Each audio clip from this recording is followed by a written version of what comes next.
going on, guys? It is Judge Flow 2, and now today we got a banger for ya, for all my slasher. How to get your finishing badges, how to rep up, how to get the gym rat badge, and just make you an elite slasher so you can go absolutely crazy to the park and also hit 99 overall. This is gonna bring your slasher and bring it to the elite level. So without further ado, man, drop a like, drop a sub for all my slashers going crazy.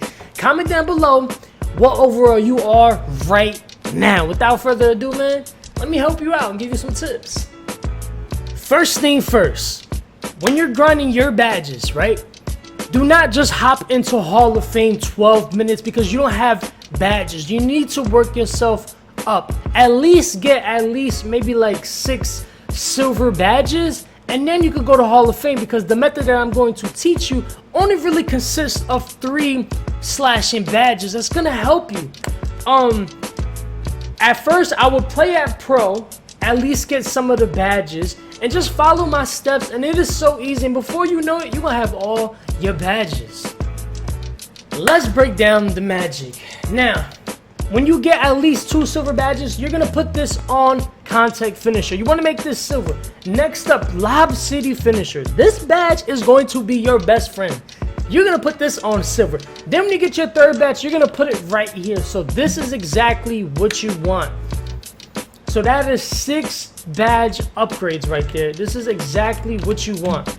After you get something that looks just like this, go to Hall of Fame, put 12 minutes, and I'm gonna teach you the way and the play that you gotta do, and you will get all your badges ASAP. Now, I'm not gonna sit here and say that you're gonna get it in 1 hour, no, but you're definitely gonna get it within time. Like, I wanna say maybe the max, maybe like, at least probably like 5 hours, the max, and you can end up getting all these badges. Alright, now let's break down the math. Now, when you're doing it this way, there's a couple of things that you can do to get it. This first way I'm going to show you is just basically like a pass and cut. So you're going to come over here once you get the ball, and you're going to call for isolation. You don't want any players to be in back of you or in the corner. You want this whole entire lane. So press triangle, call for the quick isolation, right? You see this? I'm going to give the ball to LeBron. As soon as I give it to LeBron, I'm cutting back door.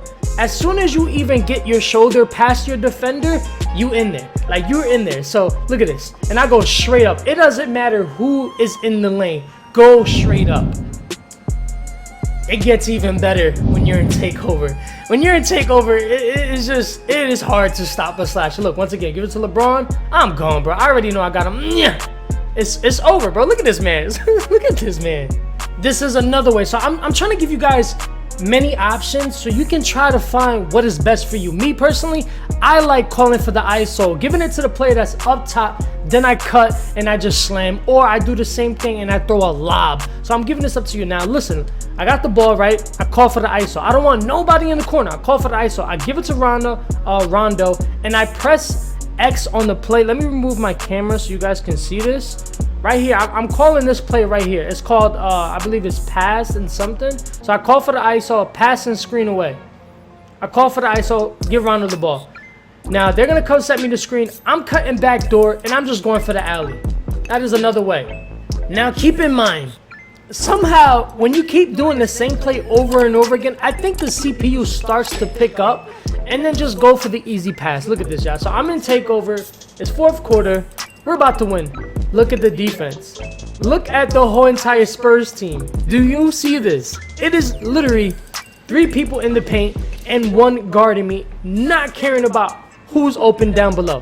Look at this. I just pass the ball and just get the easy pass. Like, don't force it, and do not try to get dunk attempts if your player is fatigued. If you see flash and red, don't go for it. Just come back, get a little bit of energy, and redo the play over and over until you get it.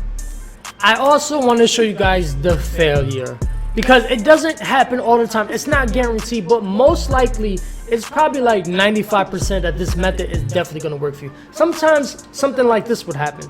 I'm calling for the ISO, you don't see nobody. I'm giving it to Kuzma, right? And I'm going, and he just doesn't throw the alley. He just doesn't throw the alley. Like what are you doing? Like, you know what I'm saying? So sometimes you just got to call for the ISO again, and just try it again. Just no matter what, try to finish at the rim.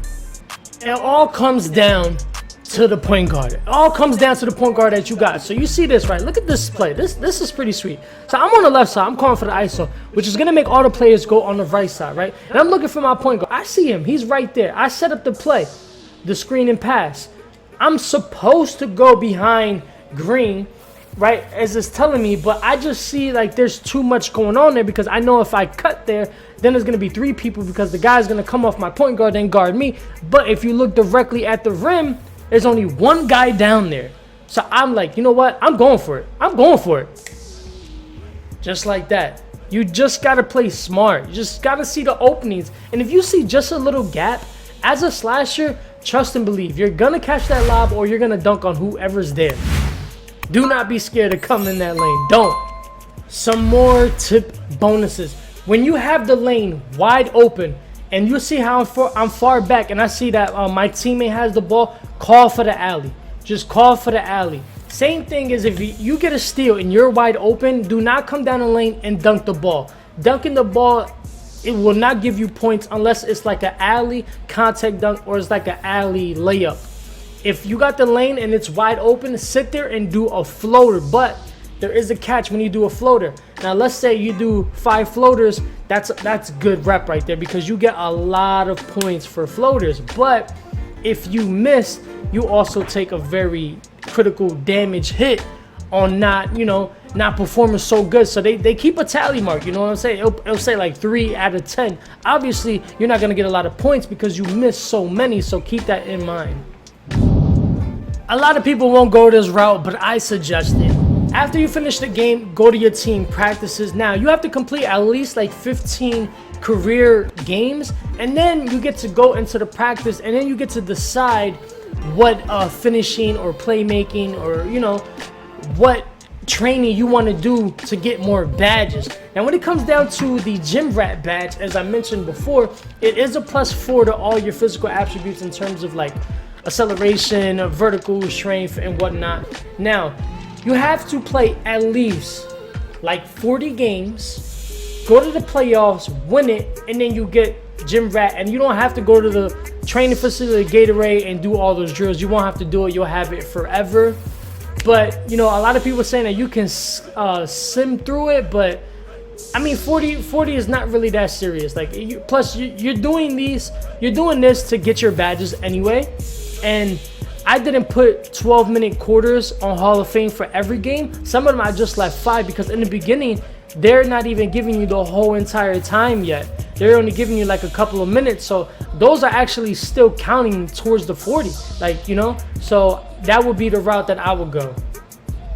This is the screen when you get to pick it. As you guys see, it says finishing, shooting, playmaking, defending. Now you just come down here, and of course you pick what you want. Go down to finishing. Now it tells you what is like the most critical thing. Obviously go for the one that is going to be the most. Contested finishes is like the easiest thing to do, and it also gives you the most points. It gives you anywhere from 450 points to 750, and all you're doing is acting like you're going to the cup, like you're gonna dunk, and you're gonna do an acrobat layup. That's all you're going to do, and you get a chance of three times to do this. So that's good rep right there. You're gaining rep just doing acrobatic layups. It's just very time consuming, but you know what I'm saying, you want to get your badges and go to the park and go crazy. This is the work you got to put in. That's gonna wrap it up. Hopefully you guys enjoyed this video. I'm just trying to give these slasher tips. We're trying to go crazy 2K21. Today I'm going on a rampage. I got so many videos lined up. It's crazy, like so many slasher tips. We're about to go crazy. Like I said, guys, play it on pro, get a couple badges. Once you get that, get them on silver, get the contact finisher, get the lob city, switch it to Hall of Fame. 12 minutes, 5 minutes, do 5 minutes very fast to get the gym rat badge. Go to the facility. After like 15 games, then you unlock it, you choose your own thing, go to finishing, do the acrobatic layups. That is the whole summary of this video. Now when it comes to posters, if you play it on like pro, the posters average from like 250. That isn't really nothing versus when you go over and you go to like Hall of Fame, it's like 375, but they all add up and add up. Same thing with like regular dunks. They're 215. Regular dunk is 215. Like you don't want that. And you go to Hall of Fame, it's 322. Alley-oops are 440, like a regular one. Hall of Fame is 660. Like, yo, your bread and butter as a slasher is the alleys. Like, this is your best friend. And if you're a playmaking slasher, oh, it gets even better because then you get to switch the roles. Instead of being the one finishing with the alley, you can throw the alley. And being on the Lakers is marvelous because you got so many players that are capable of catching that alley and just finishing. So, you know, it's like a win-win, yo. Like I said, man, if you guys got any questions, definitely comment down below. It's your boy Jers. I'm just trying to put these tips out for beginners, or maybe you don't know something and I just put you on. But y'all know the vibes, man. It's your boy Jers, and I'm out here. Yeah. Gotta get those badges, man. Gotta get them badges.